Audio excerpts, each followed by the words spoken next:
What's up, dudes? So I've actually wanted to do this for quite some time. I want to show you guys my wrestling shirt collection because I've had a few. I've started having I guess collecting wrestling shirts. I've worn some of them over the years, and others I have never worn. So what I want to do is I want to show you guys my wrestling shirts. These are not just WWE shirts, but there's a couple that are like indie wrestler shirts, indie wrestling based shirts. So let's get into it.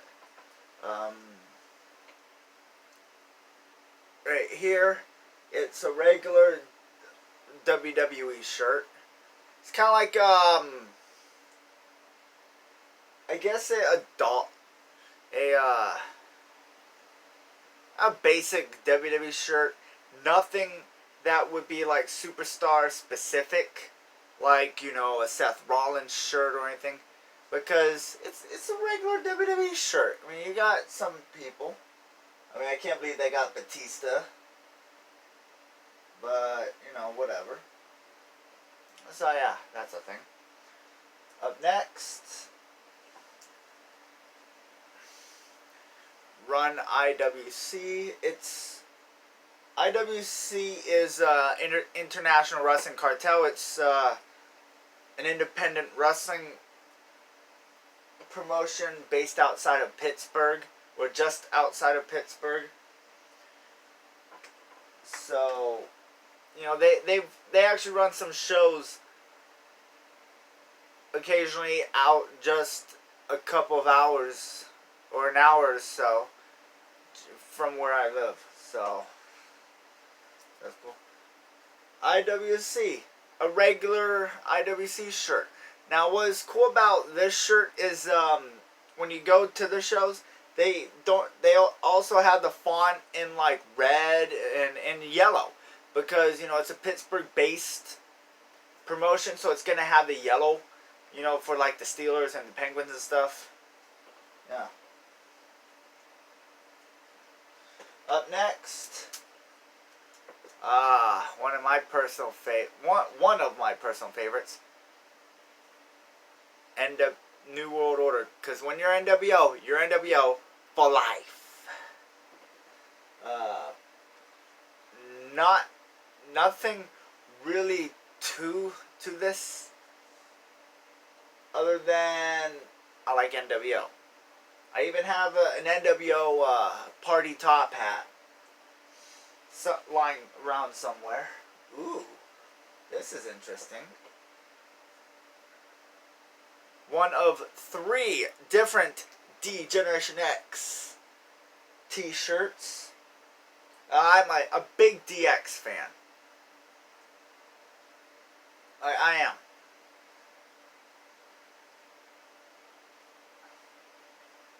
And in a little bit, you'll understand one of the reasons why. But a friend actually gave this to me because they didn't want it anymore. So, yeah.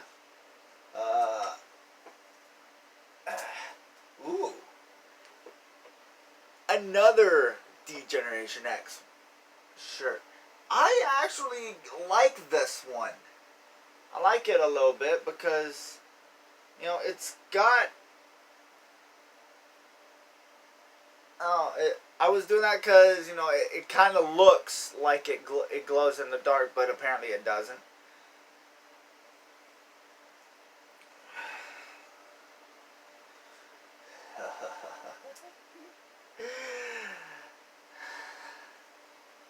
D-Generation X 2019 WWE Hall of Fame.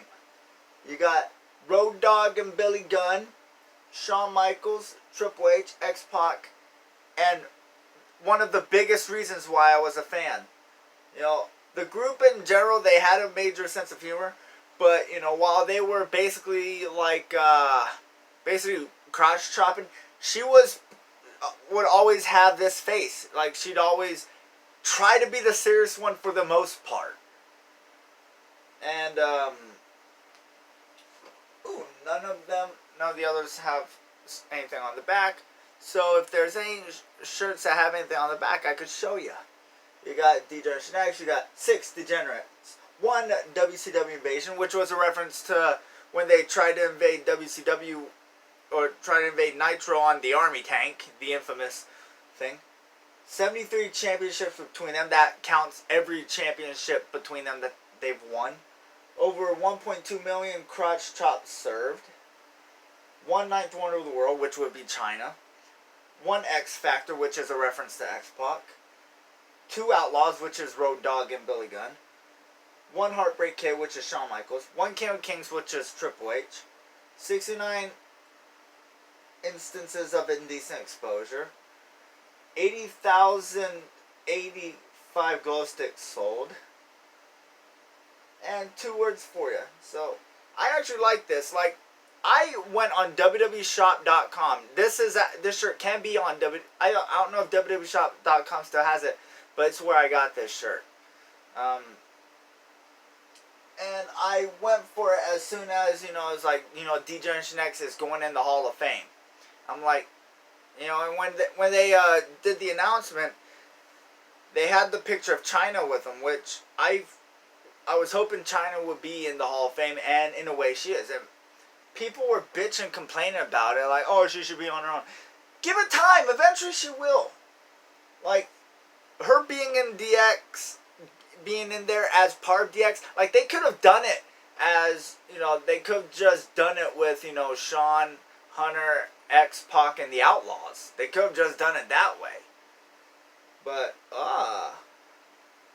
Stone Cold Steve Austin, don't trust anybody.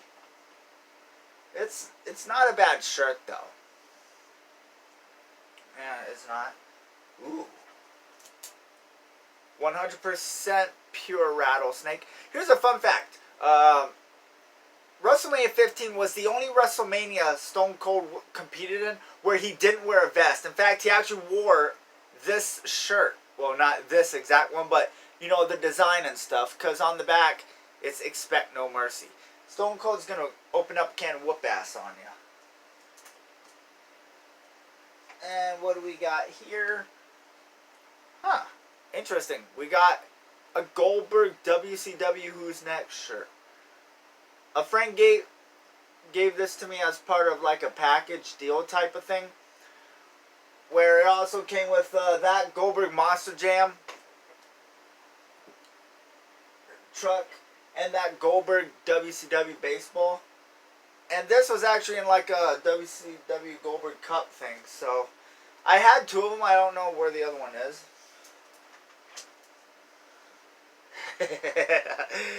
I don't know how relevant this is going to be. Dean Ambrose, Unstable, Dirty Deeds. It's a Dean Ambrose one. Yeah, it's no big deal. It's just Dean Ambrose. Ooh, speaking of former members of the Shield, Monday Night Rollins. One thing I like about this shirt is the fact that it's in the font of like the old Monday Night Raw logo. And Seth Rollins isn't the only current superstar on the roster to have had a shirt like that. Kevin Owens did it too with that Kevin Owens show thing. It was in it's in the old font of the Raw's War logo. So yeah.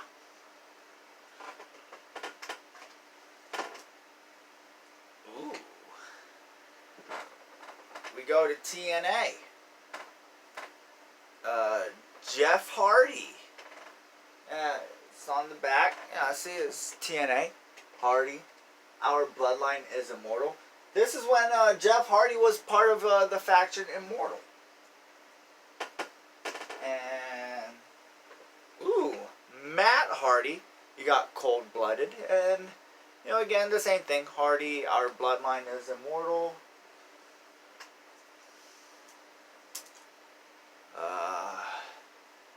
We got here Jackson Argos, who is an independent wrestler.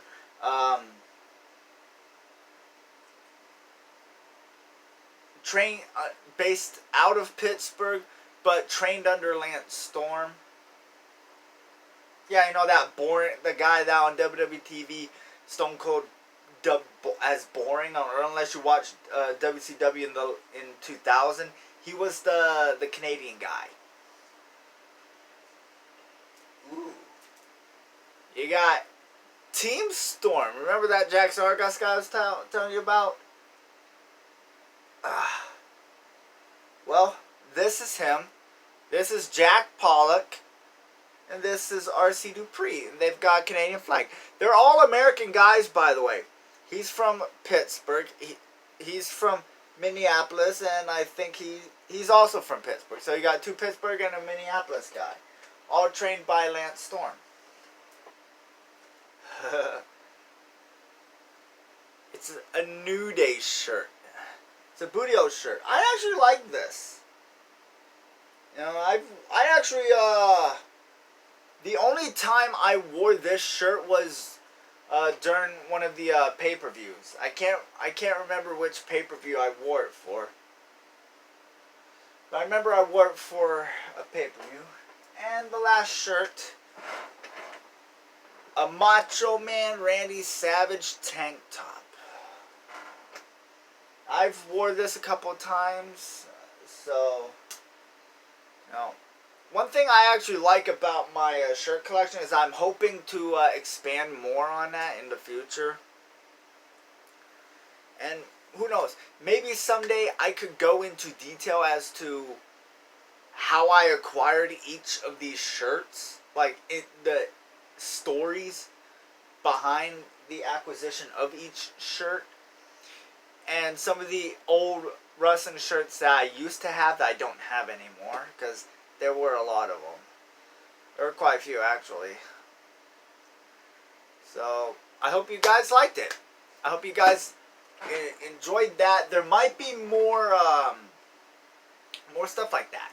If you liked it, and if you haven't already, hit that subscribe button. And ring that bell to be notified whenever I upload. And until next time, peace!